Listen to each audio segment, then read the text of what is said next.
Ang intense ng mga kaganapan ngayon sa abot kamay na pangarap sapagkat sasabog ang galit ni Doc Robert kay Zoe dahil sa malalaman na niya ang totoong nangyari sa kanyang amang si Lolo Pepe.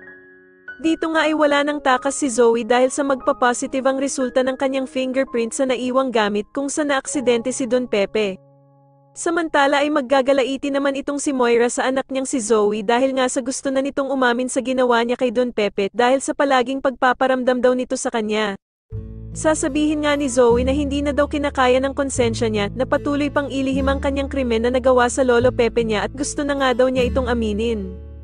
Sasabihin naman ng bruhang si Moira na hindi niya pwedeng aminin ang ginawa niya kay Don Pepe at plano niya nga daw na umalis sila ng bansa at magpakalayo-layo kung magpa-positive ang fingerprint nito sa naiwang gamit sa tulay.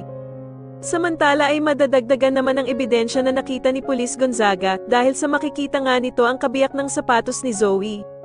Dito nga ay lalabas na ang resulta ng fingerprints at bukod tanging isa lamang daw ang nagmatch dito at eto nga ay si Zoe.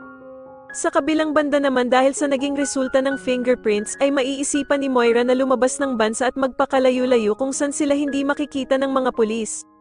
Samantala ay meron namang makakakita ng kabiyak na sapato ni Zoe kaya naman ay mas lalong madidiin na siya ang may kasalanan sa pagkaaksidente ni Din Pepe. Sa tingin niyo magawan pa din kaya ng paraan ni Moira na makaligtas ang anak niyang si Zoe, matapos mag-positive ang fingerprint nito, mas lalo na nga talagang nagiging exciting ang mga susunod na kaganapan kaya naman ay mas lalo pa nating abangan ang mas lalong gumigandang abot kamay na pangarap. Maraming salamat po sa inyong panonood at sana po ay mas subscribe niyo ako. Maraming salamat po.